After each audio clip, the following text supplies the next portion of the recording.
ബംഗളൂരുവിന്റെ മഹിഷ്മതിയായ ശ്രീകണ്ഠീരവയിലേക്ക് വിരുന്നു വന്ന ബംഗാൾ കടുവകളെ ബംഗളൂരുവിലെ കഴുകന്മാർ കൊത്തിപ്പറിച്ച് കണ്ണും കരളും കൊത്തിപ്പറിച്ച് ബിരിയാണി വെച്ച് ആരാധകർക്ക് വിളമ്പി എന്ന് പറഞ്ഞാൽ അത് ഒട്ടും അതിശയോക്തിയായി പോകില്ല.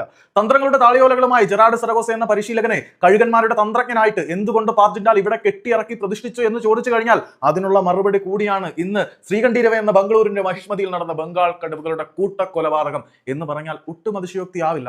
ഗോയങ്കയുടെ മാർവാടിപ്പണം എത്ര കൊണ്ടൊഴുക്കി എന്ന് പറഞ്ഞാലും ഈ മഹിഷ്മതിയിൽ വന്ന് ബംഗാൾ കടുവകൾക്ക് ജയിച്ചിട്ട് പോകണമെങ്കിൽ സരഗോസയുടെ തന്ത്രങ്ങളുടെ താളിയോലക്കെട്ടുകൾ അങ്ങ് കാലഹരണപ്പെട്ടു പോകണം എന്നുള്ളതിന്റെ പ്രഖ്യാപനം പോലെ ബംഗളൂരുവിലേക്ക് വിരുന്നു വന്ന കടുവകളുടെ കണ്ണും കാതും കൊത്തിപ്പറിച്ച് കഴുകന്മാർ ബിരിയാണി വെച്ച് വിളമ്പി വെസ്റ്റ് ബംഗാൾ ബ്ലൂസിന് വിളമ്പി കൊടുത്തു എന്ന് പറഞ്ഞേ തീരൂ.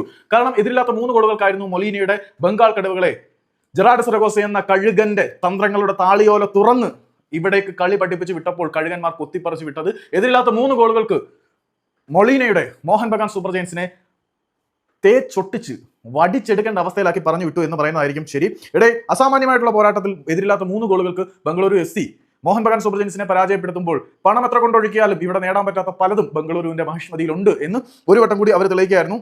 മത്സരത്തിന്റെ സ്റ്റാർട്ടിംഗ് കാര്യങ്ങളൊക്കെ എടുത്ത് നോക്കിക്കഴിഞ്ഞാൽ ഏറ്റവും കൂടുതൽ ഷോട്ടുകൾ മോഹൻ ബഗാൻ ഉതിർത്തു എന്ന് പറയുന്നെങ്കിൽ പോലും ഷോട്ടുകൾ ഉതിർത്തു, പക്ഷെ അതൊന്നും ലക്ഷ്യത്തിലേക്ക് പോയില്ല. 9 ഓൺ ടാർഗറ്റ് ഷോട്ടുകൾ ഉണ്ടെങ്കിൽ പോലും പ്രതിരോധത്തിൽ കരങ്ങൾ വിരിച്ച് ഒരു വൻമതിൽ പോലെ ഗുർപ്രീത് സിംഗ് സന്ധു നിൽക്കുമ്പോൾ അങ്ങോട്ട് ഗോൾ അടിച്ചിട്ട് പോകുക അത്ര അങ്ങോട്ട് എളുപ്പമല്ല. പിന്നീട് സ്പാനിഷ് ടിക്കീറ്റാക്ക ശൈലിയൊക്കെ അനുസ്മരിപ്പിക്കുന്ന വിധത്തിൽ ചിലന്തി വലനെയ്യുന്നത് പോലെ ആക്രമണങ്ങൾ നെയ്തെടുക്കുന്ന ബംഗളൂരുവിന്റെ മനോഹരമായിട്ടുള്ള ഫുട്ബോൾ ആൽബർട്ടോ റോക്കിക്ക് ശേഷം വീണ്ടും സരഗോസ ഇവിടെ അവതരിപ്പിക്കുന്ന കാഴ്ച കണ്ട് ബംഗളൂരുവിന്റെ ആരാധകർ അങ്ങോട്ട് ധൃതംഗ പുളകിതരായാൽ അതിലും അത്ഭുതപ്പെടേണ്ട കാര്യമില്ല. 55% ബോൾ പൊസിഷനും അവർക്ക് തന്നെയായിരുന്നു. ഏറ്റവും കൂടുതൽ പാസുകൾ കംപ്ലീറ്റ് ചെയ്തതും പാസിംഗ് ആക്യുറസിയും എല്ലാം ബംഗളൂരുവിന് തന്നെയായിരുന്നു. ഫൗളുകൾ കൂടുതൽ കമ്മിറ്റ് ചെയ്തത് മോഹൻ ബഗാനാണ്. മത്സരത്തിൽ 2 യെല്ലോ കാർഡുകൾ ബംഗളൂരു വഴങ്ങിയപ്പോൾ 4 മോഹൻ ബഗാൻ വഴങ്ങേണ്ടി വന്നു. സമസ്ത മേഖലകളിലും സമ്പൂർണ്ണാധിപത്യവുമായിട്ട് ബംഗളൂരു ജയിച്ചു എന്ന് തന്നെ പറയാം. കാരണം സരഗോസ മൊളീനയുടെ പിള്ളേരെ ആബ്സല്യൂട്ട്ലി തൂക്കിയടിച്ചു. എന്തിനാണ് പാർജിൻഡാൽ ഒരു പ്രഖ്യാപനം നടത്തിയിരുന്നു കഴിഞ്ഞ സീസണിൽ. പാർജിൻഡാൽ ഞാൻ ഈ സീസൺ തുടങ്ങുന്നതിന് മുമ്പേ പറഞ്ഞിട്ടുണ്ട്, സരഗോസ ഇവിടെ അങ്ങേരി പിടിച്ച് നിർത്തിയേക്കുന്നത് പലതും മനസ്സിൽ കണ്ടുകൊണ്ട് തന്നെയാണ് ഇത്തവണ ബംഗളൂരു തൂക്കി അടിച്ചിരിക്കും. കാരണം പാർജിൻഡാൽ പരസ്യമായിട്ട് നടത്തിയ വെല്ലുവിളിയാണത്. നഷ്ടപ്പെട്ടതെല്ലാം തിരിച്ചെടുക്കും, ഞങ്ങൾക്ക് നഷ്ടപ്പെട്ടു പോയ ആത്മാഭിമാനം ഇവിടെ ഈ മണ്ണിൽ തിരിച്ചെടുക്കും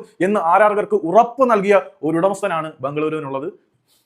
നമുക്കൊക്കെ ഇത് കണ്ട് കൊതി വിടാം എന്നല്ല ഒന്നുമില്ല. ഏതായാലും മോഹൻ ബഗാനെ ഇവിടിട്ട് വസ്ത്രാക്ഷേപം ചെയ്യാൻ പറ്റുന്നുണ്ടെങ്കിൽ Zaragoza deserves a big salute.